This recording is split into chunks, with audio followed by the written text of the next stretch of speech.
இதனால் சுகாதார சீர்கேடு ஆகுது. போர் வாட்டரெல்லாம் வந்துட்டு ரொம்ப ஸ்பாயில் ஆகுது. எங்களுக்கு இது ரொம்ப இடைஞ்சலாக இருக்குங்க. நாங்கள் வந்துட்டு முனிசிபல் ஆஃபீஸ்லேருந்து பொள்ளாச்சி தாசில்தார், sub collector, Coimbatore collector, CM செல்லுன்னு எங்கெங்கே மனு அனுப்பணுமோ எல்லா இடத்துக்கும் மனு அனுப்பிச்சிட்டோம். ஆனால் இது வரைக்கும் எந்த விதமான நடவடிக்கையும் இல்லை.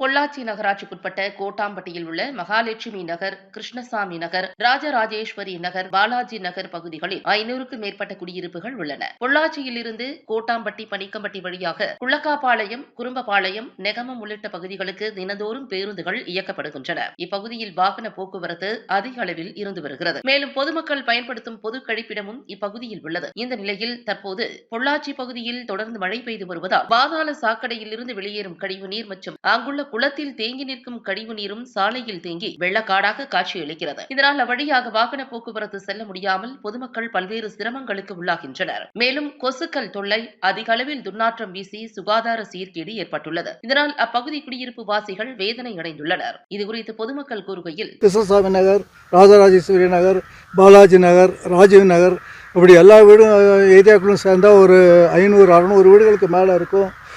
விநாயகா மெட்ரிகுலேஷன் ஸ்கூல்னு ஒரு ஸ்கூல் ஒன்று இருக்குது.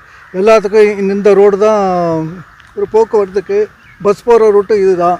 இது இப்போ இந்த ஒரு 4-5 வருஷமாக வந்துட்டு இங்கே இந்த கழிவு நீர் இப்படி மழை சமயத்தில் தேங்கி இந்த ரோட்டில் போக்குவரத்துக்கு ரொம்ப இடைஞ்சலாக இருக்குது. அதுவும் இல்லாமல் இங்கே தேங்குறதுனால இந்த தண்ணி அப்படியே ரிவர்ஸ் ஆகி எங்கள் காலனிக்குள்ளே இருக்கிற டிச்சுகளை எல்லாம் வந்துட்டு இந்த தண்ணி அப்படியே தேங்கி நின்று வீட்டு வாசலுக்குள்ளேயும் இந்த தண்ணி வருது. இதனால் சுகாதார சீர்கேடு ஆகுது. போர் வாட்டரெல்லாம் வந்துட்டு ரொம்ப ஸ்பாயில் ஆகுது. எங்களுக்கு இது ரொம்ப இடைஞ்சலாக இருக்குங்க.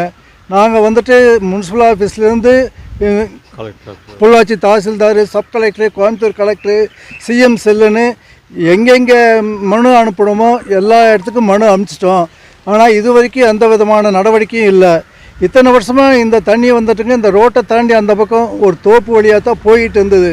அந்த நீர்வழி பாதையை வந்துட்டு இப்போ அந்த தோப்புக்காரங்க வந்து அடைச்சிருக்காங்க. அவங்க வந்துட்டு இது பட்டா லேண்டு, நாங்கள் அலோவ் பண்ண முடியாதுங்கிற மாதிரி சொல்கிறாங்க. ஆனால் ஆண்டாண்டு காலமாக ரொம்ப வருஷமாக அந்த வழியாக தான் போயிட்டு இருந்தது. இப்போ திடீர்னு இந்த 4 வருஷமாக அவங்க அடைச்சி வச்சனால இது ரொம்ப இடைஞ்சலாக இருக்குது. இதுக்கு அதிகாரிகள் ஏதோ ஒரு நடவடிக்கை எடுத்து ஒரு நிரந்தரமான தீர்வு ஏற்படுத்தி கொடுக்கணும்னு இந்த ஏரியாவில் இருக்கிற எல்லா மக்கள் சார்பாகவும் நாங்கள் கேட்டுக்கிறோம்.